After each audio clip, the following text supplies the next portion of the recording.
Halo anak-anak, bagaimana kabar kalian hari ini? Hari ini bersama dengan Bu Eka, kalian akan belajar mata pelajaran IPAS kelas 4 dengan materi cerita tentang daerahku dan adapun topik yang akan kita bahas yaitu daerahku dan kekayaan alamnya. Adapun capaian pembelajaran materi ini yaitu peserta didik dapat mengidentifikasi ragam bentang alam dan keterkaitannya dengan profesi masyarakat. Dan adapun tujuan pembelajarannya yaitu satu, peserta didik dapat menyebutkan kekayaan alam yang ada di daerah tempat tinggalnya.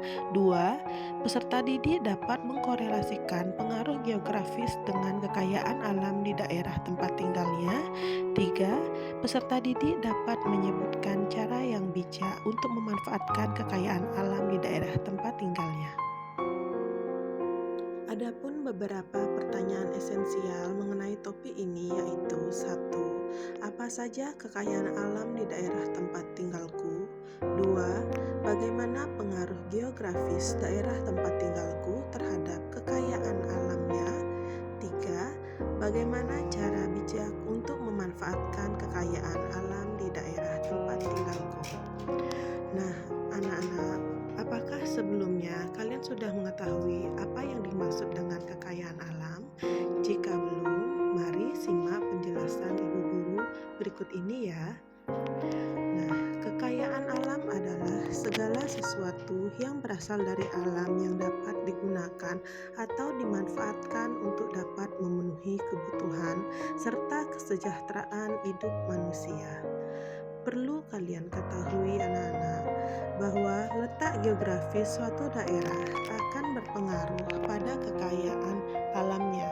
Letak geografis Indonesia yang terletak di antara dua samudra yaitu Samudra Hindia dan Samudra Pasifik serta berada di jalur pertemuan tiga lempeng tektonik besar yaitu lempeng Eurasia, lempeng Pasifik dan lempeng Indo-Australia yang menjadikan Indonesia sebagai negara kepulauan yang memiliki keanekaragaman alam yang kaya dan unik seperti daerah pesisir yang kaya akan hasil laut seperti ikan dan lainnya, sedangkan daerah dataran tinggi memiliki kekayaan alam seperti karet, teh, kopi, dan masih banyak lagi.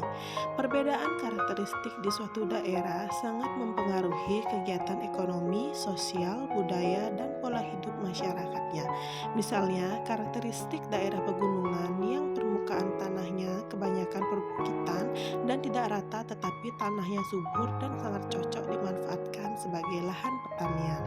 Nah, berikut akan dijelaskan pengaruh kenampakan alam terhadap potensi kenampakan alam suatu daerah. Yaitu yang pertama ada pegunungan.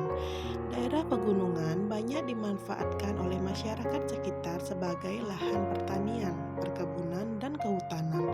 Selain itu, daerah pegunungan dimanfaatkan untuk sektor pariwisata, rekreasi, dan olahraga. Daerah pegunungan juga dimanfaatkan untuk perekonomian dan usaha meningkatkan kesejahteraan masyarakat. Misalnya, pada Pegunungan Dieng di Jawa Tengah digunakan oleh masyarakatnya sebagai lahan pertanian kentang, dan di Puncak Bogor, Jawa Barat untuk lahan perkebunan teh, Pegunungan Bromo di Jawa Timur untuk rekreasi, dan Pegunungan Jayawijaya di Papua untuk jalur pendakian dan tambang emas.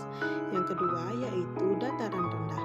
Dataran rendah biasa dimanfaatkan masyarakat untuk lahan pertanian, peternakan, perikanan, perkebunan, perkantoran, industri, perdagangan, dan lain sebagainya.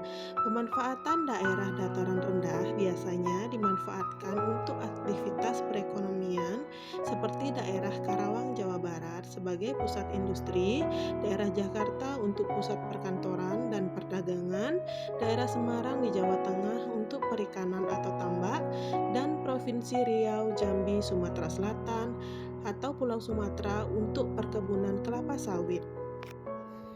Yang ketiga, pantai dan laut. Pantai dan laut biasanya dimanfaatkan oleh masyarakat sekitar sebagai tempat pariwisata, perikanan, perdagangan, transportasi, olahraga, industri, dan lain-lain. Contoh pemanfaatan pantai untuk kegiatan perekonomian dapat kita lihat pada pantai di Pulau Bali untuk pariwisata, perdagangan, dan perhotelan. Selain itu, ada daerah pantai di daerah selatan Pulau Jawa atau Kebumen menghasilkan sarang burung walet. Pantai di wilayah Pantura Jawa seperti Indramayu, Cirebon, Brebes, Tegal digunakan untuk perikanan tambak dan air payau. Selain itu, adapun contoh pemanfaatan wilayah laut bisa kita lihat pada Selat Bali. Biasanya digunakan sebagai jalur transportasi masyarakat dari Pulau Jawa ke Pulau Bali. Begitupun sebaliknya. Dan pada laut di Kepulauan Natuna yang biasanya digunakan untuk pertambangan minyak bumi dan lain-lain.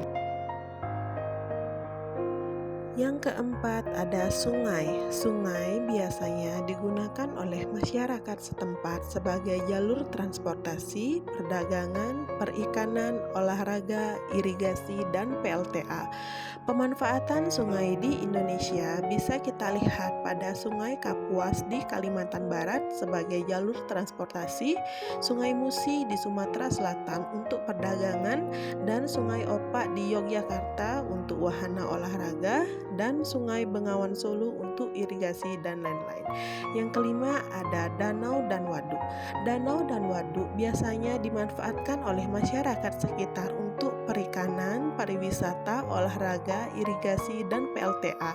Pemanfaatan danau dan waduk ini di Indonesia bisa kita lihat pada Danau Toba di Sumatera Utara yang biasanya digunakan sebagai tempat pariwisata dan irigasi. Waduk Jatiluhur di Jawa Barat yang biasanya digunakan untuk PLTA, dan Waduk Gajah Mungkur di Jawa Tengah untuk sarana irigasi. Selanjutnya, cara bijak memanfaatkan kekayaan alam. Pada umumnya, kekayaan alam akan habis apabila manusia tidak memanfaatkan kekayaan alam dengan sebaik mungkin. Adapun beberapa cara yang dapat kita lakukan dalam memanfaatkan kekayaan alam secara bijak, yaitu 1. Mengambil, menggunakan, dan mengolah kekayaan alam dengan secukupnya atau tidak berlebihan. Yang kedua, tetap menjaga dan melestarikan kekayaan alam agar tidak punah. Caranya dengan melakukan penanaman pohon kembali atau reboisasi, tidak merusak alam dengan membuang sampah sembarangan, tidak melakukan tebang pohon sembarangan, dan lain sebagainya, sehingga kekayaan alam masih tersedia dan dapat digunakan untuk jangka yang panjang. Apabila kita melakukan eksploitasi alam secara berlebihan dengan cara yang tidak baik, maka kita dapat merusak kekayaan alam dan kekayaan alam tersebut tidak akan bisa digunakan lagi. Nah, anak-anak, sekian penjelasan dari Bu Eka mengenai materi pada hari ini. Semoga ilmu yang Ibu berikan dapat bermanfaat bagi kalian semua. Terima kasih sudah menyaksikan dan sampai jumpa.